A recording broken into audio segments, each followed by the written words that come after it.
The Lucas County CASA podcast is a co-production of WGTE Public Media and the Lucas County CASA program, with generous support from an Ohio Attorney General's Office grant award. More information at casakids.net.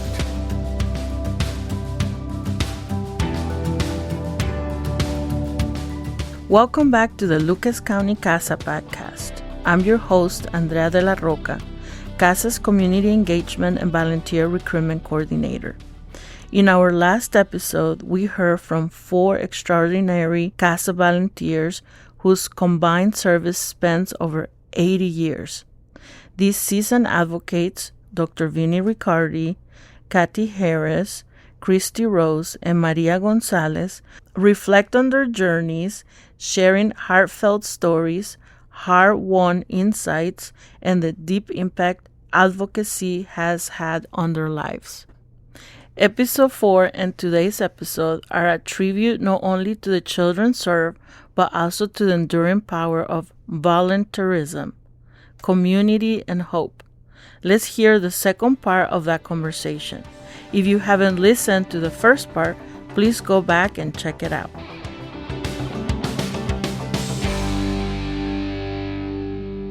Staying committed for over a decade, in some cases more than 2, it's amazing. What's kept you going year after year? What keeps your fire lit? I think for me, it just seems like more kids are getting into the system. And if there's more kids in the system, like when I got started, I don't want anybody lost in the system. And if I can do anything to help that a child will not be lost in the foster care system, that's what keeps me going and keeps me grounded and keeps me just going 100% for each child that I have. It's because I don't want any more kids lost in the system. I want the best outcome for each child. And I agree with you, Krista. What keeps me going is the success rate of my caseloads. I get so excited when there's a positive outcome for my children, and it just makes me want to continue taking more children and working with them. I just want to see success, and that is my encouraging words. I've been at CASA for only 23 years. I love the CASA work, and it has been challenging. I had come home crying, fell on my knees, and felt that, can I do it again? And I reassured myself, if I don't, who? So I go to my grandchildren and hug them and wish for the children that I serve that they will have those arms around them too. With me, myself, it's almost 25 years or so. I don't even remember. But with that being said is the success stories. You know, I remember when I was first becoming a CASA, we had the starfish pins that was given to us at our graduation. And then we also had the little CASA word with a pin with that back in the days. So you kind of felt almost like, you know, you're a new soldier and you just got pins or something or stripes. So with that being said, the story of the starfish is what keeps me going, because I know that we're not going to be able to always change all of the youth that we come to touch, but having those success stories, that I had said before is what keeps me going. Like I said, you know, I had one that now he's an attorney, and then the other one is in the Navy. That in itself. And then it also helps, you know, with old age, when you go food shopping or what have you, and you see some of your old CASA kids who are now grown men, because I only have boys. I only deal with predominantly boy cases. With that being said, is grown men saying, hey, you know, Vinny, this is my daughter, or this is my grandchild. And in one case, it's great-grandchild. And seeing just a smile on their face and that they're successful and that they're happy, I mean, that's what keeps you going. There are times, of course, obviously, when you kind of like, oh my God, you know, why am I still doing this? But we still go. For someone who's just starting or even thinking about becoming a CASA volunteer, what advice would you give them? My advice is stay resilient. don't give up the fight no matter what.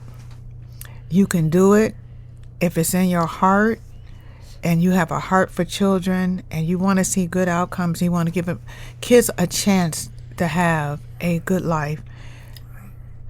Just hang in there. You can do it. You can be successful. And every child will thank you for the rest of their life. They will remember who you are, that you advocated for them.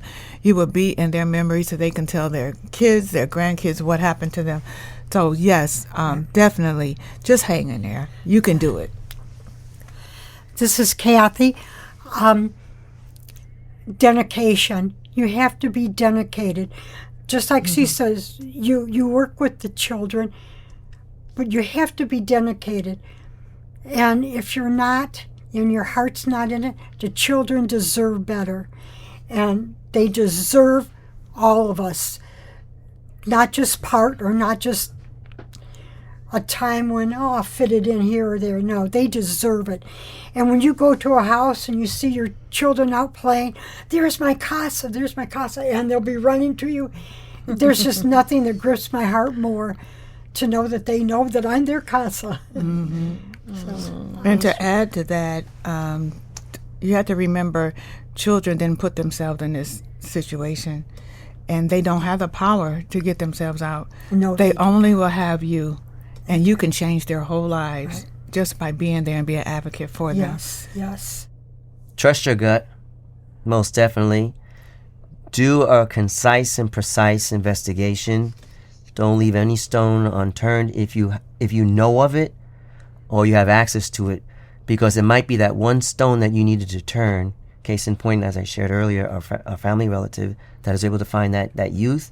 If I didn't pursue that, I probably would have never been able to find that youth and actually report to the court because he was AWOL for so long. The biggest thing is trust your gut. We have more than 5 senses, I truly believe.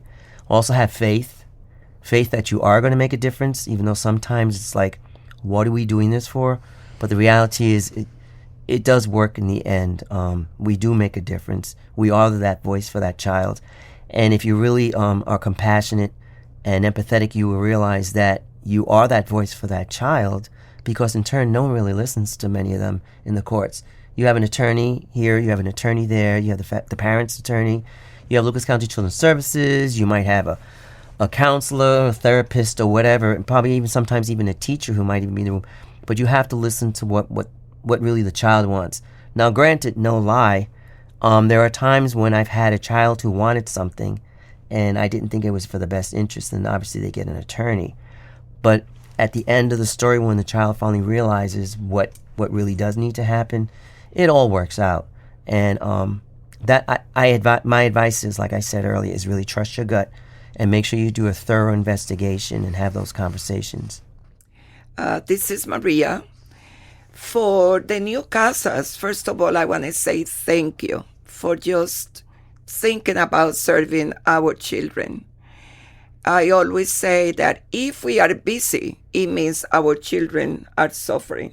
They are being neglected or abused. And my advice to those new CASAs is take a day at a time, reach out to the CASA office, just take a breather. Do not give up on your child. Please, I ask you to give yourself the chance to go over that hump where you feel that you can go. Yes, you can. And it might take a little strength from you, but trust in yourself. If you did it, the first call, you answered the first call, it means you have the heart and you have what it takes to do it. On a personal note, how do you take care of yourself? What helps you stay grounded and resilient in this work? One is faith in God. I have to be spiritual. I do have a belief. With that, prayer. Not that I'm trying to, convert people by any form or fashion, but you do need to have some time for yourself. I do meditation, and I do spend quality time with my grandchildren, my children, my great-grandchildren, and my great-great-grandchildren. That's what brings me joy. This is Maria.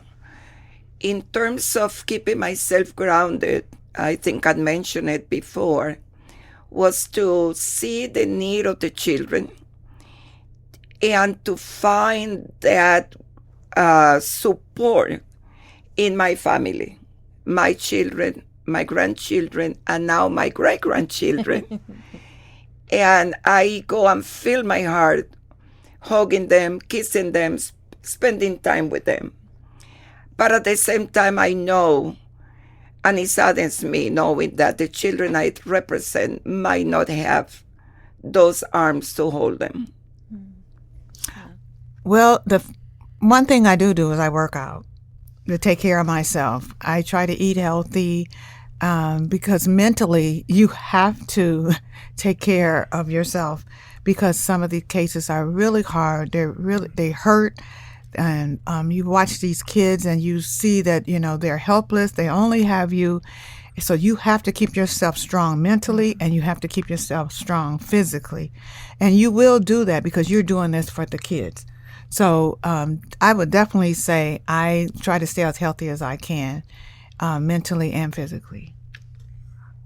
Well, I'm a little bit older. I try to stay healthy, but the one thing that the kids need you, and you need to be ready to help them. Mm-hmm. And I've had a lot of kids, a lot of cases, and it just encourages me. Actually, when I leave for the month after visiting the children, I'm encouraged and I'm uplifted, and that does my heart well. Mm-hmm. And the one thing that children do not need is change. They have enough change in their life. Mm-hmm. A CASA, in my opinion, needs to be stable.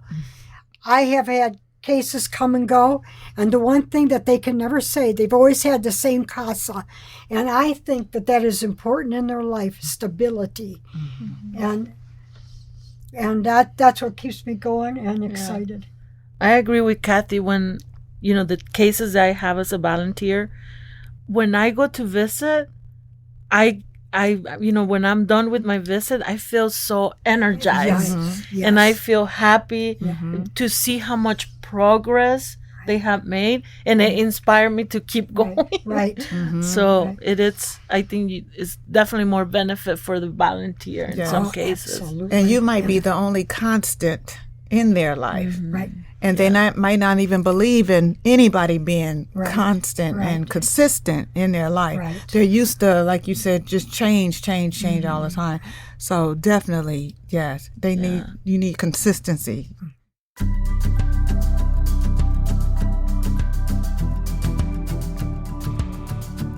I have been really surprised at how well run the CASA organization is. The training is just spectacular.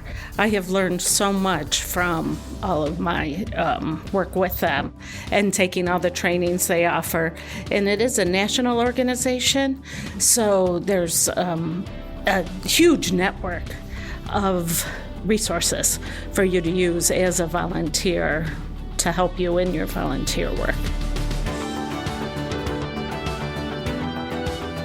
My name is Nikki Taylor, and I am a volunteer with CASA, which stands for Court Appointed Special Advocate.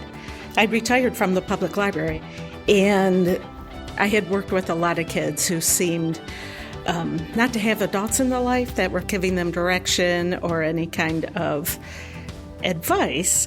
The public library has a lot of services, so one of the things that we were doing were providing kids with meals after school. And so I had worked in some neighborhoods where there were just tons of kids around. And in the process then of getting to know them, as from being the librarian, it was pretty clear to me that some of them didn't have much adult interaction in their life. And so then as I retired from that job, I was interested in CASA from there. Truthfully, I'm not looking for rewards. I had to decide. So it's a very uncomfortable job in that, you're meeting with people on the worst time of their life. They're either losing their kids, they've had some kind of trauma, or something has happened to them where Children's Services is involved in their lives. So then you're coming into their homes You're asking them all kinds of personal questions. And there's no easy fixes to any of it. The problems are multi-layered. So pretty early on, I had to look past my own discomfort. I had to look past that I'm not there to fix anything. I'm there to be a helper, to be a friendly face, to be an emotional support to the kids, but also to the parents, to encourage them, to get the help they need and to use the services that are being offered to them. So I can't say it's rewarding into the fact that I'm proud of myself for doing hard things, but it's not the kind of rewarding like, oh, I went to the dog shelter and, took the puppies for a walk. And so it's not like that kind of rewarding. But I am the type of person, when I see problems, I do like to be part of fixing them. Let's end with something reflective. If you could describe your CASA journey in one word or phrase, what would it be and why? I think I mentioned it before. Again, this is Maria. And I say, if I don't, who? Rewarding. There was a song, this is kind of funny and be real quick if I may, if the ladies don't mind me speaking, is the Empire used to be on back in the days. It was a TV show. It was a series. And at that time, I was doing a lot within the schools. And one of the kids brought in a song that was called Conqueror. And he said, Mr. Riccardi, this is you. And still to this day in the car, even though we don't really use CDs per se, we have Cyrus and all the satellite stuff. I still have that in my car. So sometimes when I'm feeling some type of way, I plug that in and I get a flashback saying, Vinny, you're a conqueror. So I put that to everything that I do, being the director of an agency, being an advocate, being a CASA. We're conquerors. We have to conquer. Right. I would say that it's dedication. I love what I'm doing, and you have to love what you're doing, because when you go out to see those children, you need to be a happy soul in their life, because sometimes they don't have a lot of it. And so I would say just be positive, and reflecting on them and on the children that I've worked with, I just try to be a constant in their life. I totally agree with Kathy. Yeah, like we were saying before, you have to be that positive space for them. When they see you, you're uplifting to them, because Correct. They know you're there, you're consistent, you're going to be back month after month after month. You are going to advocate for them, you listen to them, you hear what's going on in their lives, and you actually care. So I think definitely, like she said, dedication, and you have to be consistent, and you have to be a positive person. Keep a smile on your face. They will look forward to that smile coming through the door and you opening up their arms to them. They will remember that, and it will stay in their heart when they feel like they're down and they're having a bad day. And they see you coming, it will uplift them automatically. It uplifts me when I see them. I look forward to seeing my kids. So, yes.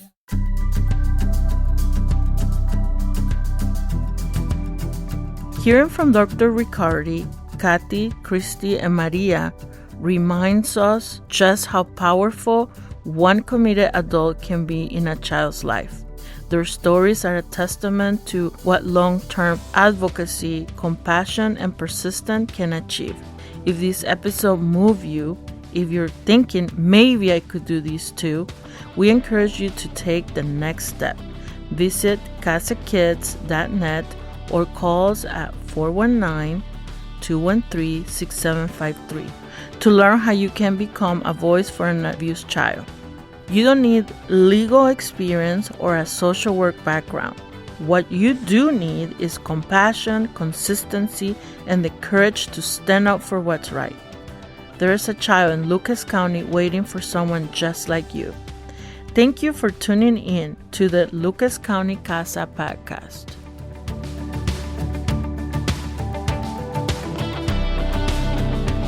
The Lucas County CASA podcast highlights how the power of one person can transform the lives of abused children in our community. This podcast is a co-production of WGTE Public Media and the Lucas County CASA program, with generous support from an Ohio Attorney General's Office Grant Award. All episodes are posted on WGTE.org or wherever you get your podcasts. Learn more about the Lucas County CASA program at casakids.net.